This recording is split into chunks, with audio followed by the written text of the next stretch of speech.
Hello and welcome to the Soldiers of Warlords, a brand new series here on Firefly Studios YouTube, where we run you through the infantry, cavalry and special units coming to Stronghold Warlords next year when it releases on Steam. As the first entry in our Castle Sim series to head to the Far East, Stronghold Warlords will naturally include a bunch of new units with new mechanics and abilities, but we're also adding in a bunch of classic throwbacks in there as well, such as the Ladderman. Only this time they won't have that preppy Etonian accent. There's no wall tall enough! Just like in the original classic Stronghold Crusader, Warlords will allow you to recruit troops from a variety of different cultures. So while in Crusader you could recruit troops from the Middle East, including Arabic troops, crusading Europeans, in Stronghold Warlords you'll be able to recruit troops from Mongolia, Vietnam, China and Japan. So let's dive into a few of the units that you're going to be recruiting and commanding in Stronghold Warlords next year.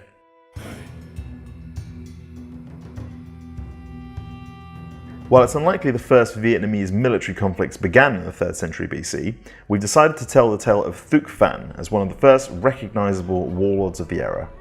Assembling an army mighty enough to overthrow the legendary dynasty of the Hung Kings is one hell of an achievement, and this is where our first units are introduced.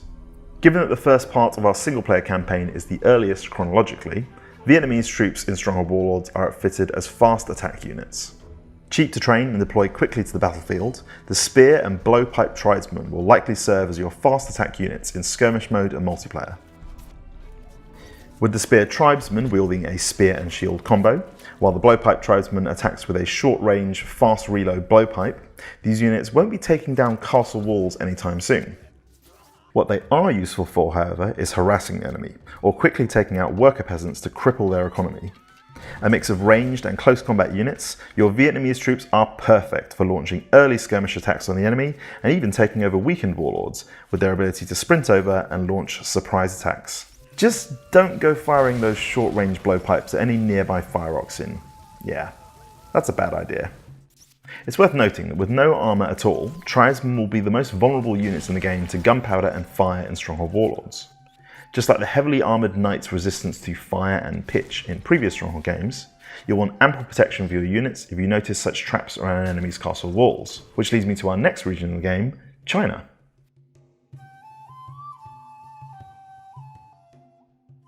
While the Chinese portion of our single-player campaign recounts the story of the first emperor of Qin, Qin Shi Huang, our Chinese units are inspired by history, ranging from the 3rd century BC all the way up to the Siege of Dian in 1132 AD.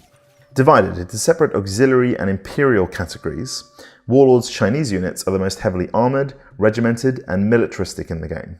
First, the auxiliary units, a few of which we'll show you today. In this category we have the lightly armoured archer and axeman. One a classic Stronghold staple, and the other a new flavour of infantry to experiment with. Best placed along your castle walls and filling your towers, auxiliary archers are at their most effective when used in defence of your castle. Placed atop castle structures, these units gain a considerable range advantage, as well as protection from attacking missile fire. Their medium rate of fire is offset by high damage against lightly armoured, and of course armourless, enemy troops. One key difference in Stronghold Warlords is troop displacement and max tower occupancy, which means you can no longer fill a single tower with a crazy number of archers to defend your entire castle. Sorry. To accomplish this level of defence and turtle effectively, you'll have to build larger towers and plan ahead when designing your castle walls. And don't forget, archers are a great way to set off traps early, or to start a chain reaction of gunpowder that can blow your enemies away. One easy way to accomplish this is by using their special arrow volley ability, which can also be used to take out large groups of unarmoured enemies in a single move. Auxiliary axemen, on the other hand, are a completely new addition to the Stronghold roster. Fighting with an axe and shield, the axemen in Warlords are a world apart from the brummy axe throwers you remember from Stronghold 2. No one's gonna mess with us! Or were they Liverpudlian? I can never tell. Instead, Warlords' axe wielders are close combat melee fighters, reliable in a pinch to surround and protect your lord, lead an attack, or quickly take out enemy troops guarding a warlord that you have your sights on. These units are your frontline fighters in a siege, able to take a volley of archer fire, keep moving and deal high damage to enemy units and siege equipment. Not a million miles away then from the classic macemen, axemen are likely to become one of the most popular units in Warlords and a constant feature of your armies.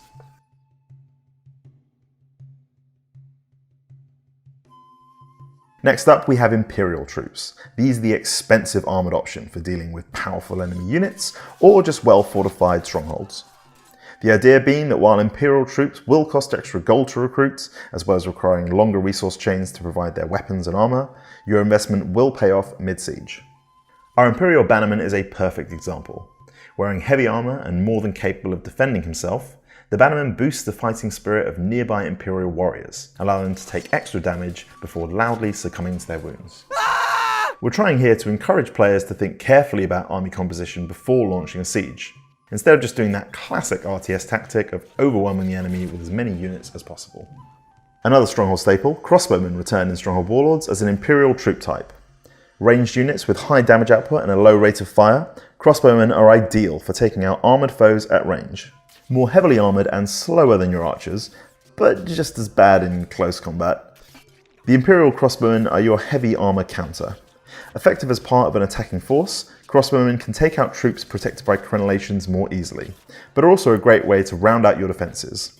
Plenty of archers and a few well-placed gunpowder traps will certainly work well against lightly armoured units and siege equipment, but to deal with an attacking force of Imperial and other special units, you'll need a number of crossbows to pierce through that thick enemy armour.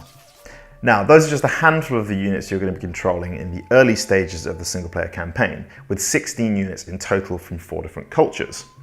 In addition to that, we're going to have 10 pieces of siege equipment, including the ultimate siege weapon, the trebuchet. And I guess we'll add catapults as well, but you've got trebuchets, so why do you need catapults? Speaking of memes, make sure to check out the description below for an invite to the official Stronghold Discord. Players are already in there finding multiplayer games for legacy titles, winning prizes in weekly competitions, and taking part in our metagame. It's also just a great place to talk to myself, Aaron, Natasha, and other members of the team to get the direct line on development and the latest on Stronghold. We're really excited to see how players put these new units to use in multiplayer, single-player campaign, and of course, the favourite offline skirmish mode in Stronghold Warlords when it releases on Steam next year. If you haven't already, please do wishlist the game on Steam and subscribe here on Firefly Studios YouTube for more Stronghold goodness every month.